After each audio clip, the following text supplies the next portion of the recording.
I'm Tony Esselin. And I'm Amy Bernard. And we are here to help make it make sense.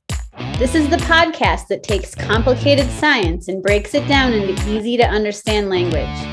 So buckle up, buttercups. You are in for a bumpy ride. What is the road, in your opinion, and in all the work that you've done to rebuilding that trust or starting that foundational block? Because it's going to take eons, right? This trust didn't happen overnight. And it has been built upon over centuries. So how do we get back to, what's the first step? What do we need to put all our energy and our resources in to start rebuilding that trust back to our communities? I think that rebuilding is going to come a lot from our direct interactions. And that's really hard because direct interactions are hard to scale. But let me just kind of describe to you. So one thing that I have found, and I work in HIV medicine, and so I think about this with HIV is, back in the day with HIV, there were a lot of myths. People were really confused. Can I get it if someone coughs, on me or touches the same towel? And it took the kind of sitting with a clinician, letting them tell you what was really going on, or having someone who had HIV that you knew, or having someone in your community who knew this stuff talk to you and help you to kind of really understand. Yes, there was some public health campaigns that did help as well, but it was really the kind of acclimation and kind of one-on-oneness that I think helped people to really frame HIV in the way that was, more appropriate and helped with some of the destigmatizing that we saw down the line. We have lost so much in terms of the framing of COVID-19. People believe that the vaccines are pushed by pharma.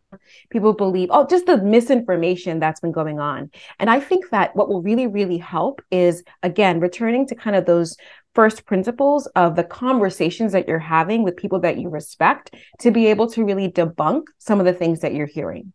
And for the people who are being talked to and being asked these questions, we then have to come with humility and honesty.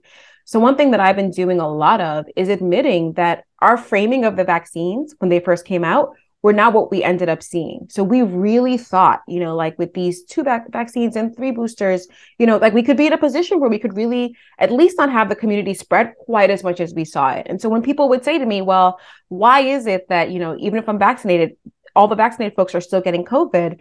I will start and I will say, we didn't expect that. We didn't expect that if folks were vaccinated, that our populations, that it would spread quite this much.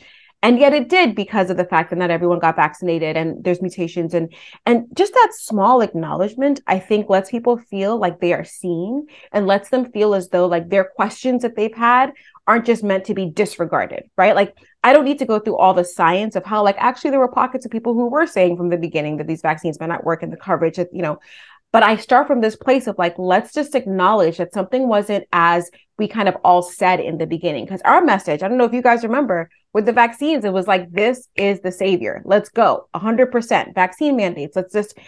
And that hasn't panned out that way. And so I think that there is the one-on-oneness, there's the interpersonal conversations. And then for those of us in public health, those of us who are scientists, those of us who are clinicians, it's acknowledging where we weren't exactly right, because that then builds more trust for people to say, you know what, they didn't get it right, but the fact that they can admit that, I believe her, I believe them. Let's keep talking. What else do you have to tell me? That is a huge process in repairing the trust that I think we've lost.